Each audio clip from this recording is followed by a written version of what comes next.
Treasury Secretary Janet Yellen has officially warned that if Congress does not raise the debt ceiling, the United States will default for the first time in history, triggering a domestic and international economic cataclysm. Intrigued? Then click that like and subscribe and enjoy the video.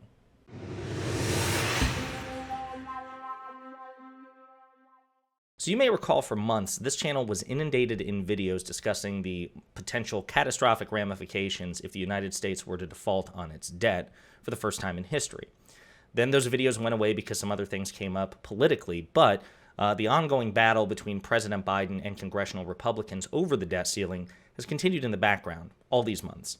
But now it's coming back to the forefront because Treasury Secretary Janet Yellen has officially announced that if Congress doesn't vote, to raise the debt ceiling, the United States will default on its debt for the first time in history on June 1st, 2023, which would trigger a cataclysm economically, domestically, and internationally. Now, as a reminder, the debt ceiling is very, very, very crudely conceptualized, emphasis on very crudely, conceptualized as the United States credit card limit, okay? Now, again, it's very crude because there are many meaningful distinctions between a person's credit card limit, which is issued upon them by a credit card company, versus the United States debt ceiling limit, which we impose on ourselves. We don't have to have one. Most other countries don't. It's something that was created nearly a century ago by Congress to basically cap spending. But we've raised this sucker dozens of times. As a matter of fact, since like 1960, it's been raised nearly 80 times. And the vast majority of them, like 50 of them, of those 80 times, were under Republican administrations. So when conservatives and Republicans either claim or insinuate that they're more fiscally responsible when it comes to the debt, they've raised the debt nearly twice as often as Democrats. As a matter of fact, under the Trump administration, it was raised 3 times, and Republicans didn't have a problem with it. Yes, sir, Mr. President, whatever you want, Mr. President, we'll just raise the limit, raise the limit, raise the limit. And he actually contributed more to the national debt in a 4-year term than any president in history. So Republican fiscal responsibility is just debunked. It's not true. Democrats are infinitely more fiscally responsible, and their spending priorities are more important. But the debt ceiling refers to commitments that we've already made. It's basically paying bills that we've already agreed to pay. It has nothing to do with future spending. It's another thing that Republicans like to do, is they like to confuse Americans and say, listen, we have to be more responsible with the debt. So we're going to use the debt ceiling as a negotiating tool. We're essentially going to extort the Democratic president, in this case Joe Biden, about future spending. Well, we've already agreed to pay the debt that we currently have, which is what the debt ceiling is about. Raising the debt ceiling will allow the Treasury to pay debt that's already accrued. Under Biden, yes, but also under Trump. The debt that we're looking to pay, that we will potentially default on June 1st, is to cover bills that were also made under Donald Trump by Republicans. They have skin in this game. They have responsibility here. But it's not the president who raises the debt ceiling. The president can propose and set the agenda, but at the end of the day, the power of the purse constitutionally belongs to the Congress. And in order for Congress to vote to either raise, suspend, or abolish the debt ceiling, which we probably never do, but to raise or suspend it, Congress, both the House and the Senate, have to agree to do it. And right now, congressional Republicans are playing hardball. They're trying to use this as an opportunity to extort concessions out of President Biden and the Democrats. And this is nothing new. Republicans did this under the Obama administration, which got us close to default. As a matter of fact, for the first time, U.S. credit score, like our national credit, which is considered the backbone of the global economy, dropped a letter grade thanks to Republican shenaniganry under the Obama administration when they tried to use the debt ceiling to extort concessions out of President Obama. They've done this before. They did it under the Clinton administration. The Newt Gingrich congressional Republicans did the same thing. This is a tried and true Republican tactic. When it's their guy in the White House, they want Democrats to agree to suspend or raise the debt ceiling without concession. Don't play games with the debt. Don't play games with the debt. We got to do this. We got to pay our bills. And Democrats usually play along because we understand what the consequences would be. But when the shoe's on the other foot, Republicans are like, no, we're not going to raise the debt ceiling until you give us something. It's bad faith. It's hypocrisy of the highest order. Textbook Republican politics.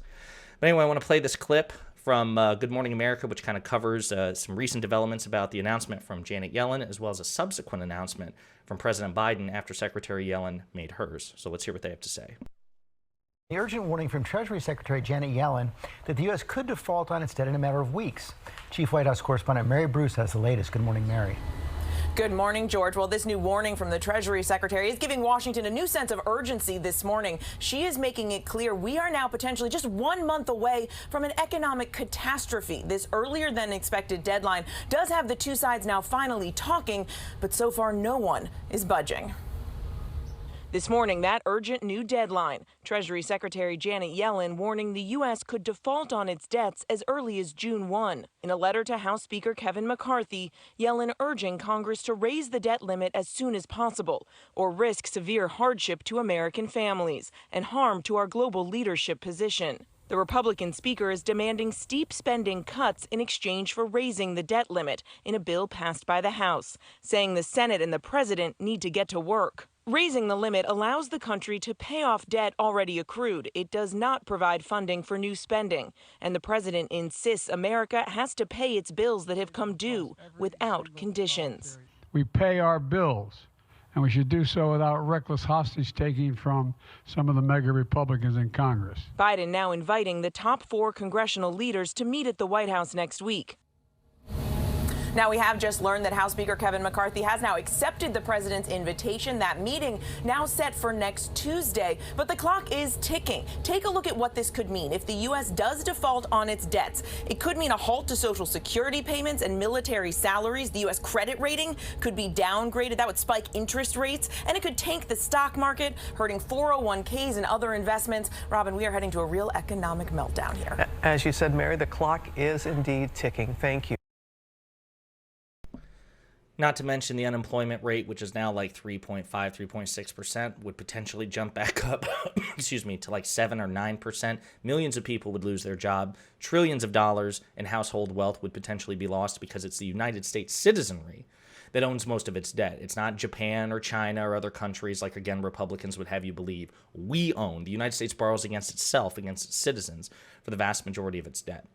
President Biden has agreed to meet with congressional leadership, which some people are worried that this means he's, potentially going to allow them to hold him hostage as Democratic presidents like President Obama and President Clinton have allowed Republicans to do in the past. I hope not. I hope he stands strong.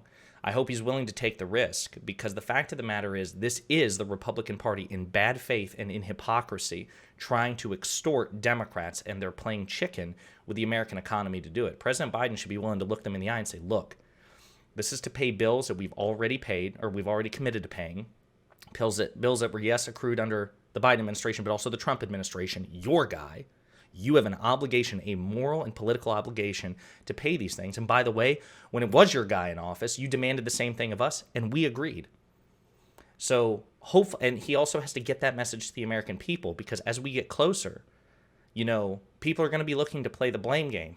And it's very easy, if the White House plays its cards right, to tell the truth, which puts the blame on Republicans. This will be a consequence, an economic catastrophe, if it happens, of the Republicans' making. So hopefully President Biden handles this properly. Apparently the plan is the Senate, under Democrat Chuck Schumer, he plans to discuss the so-called House bill, which MAGA Republicans were able to finally pass after much chaos, much disunity. But it proposes, again, massive spending cuts for working-class families and for veterans, right? So hopefully the plan is, according to reporting, that Schumer is going to bring that bill to the Senate, not to vote on it, but to basically pick it apart for the American people. Hey, look, instead of honoring their commitments, instead of playing by their own standards, they are demanding that the president agree to this: cuts to working-class families, tax cuts for the rich, gutting the climate provisions in the IRA, which would help doom the planet if the Republicans had it their way. And they're willing to risk your 401k, your job, your everything, unless President Biden agrees to that. So it could very easily backfire politically on Republicans, and here's to hoping it does.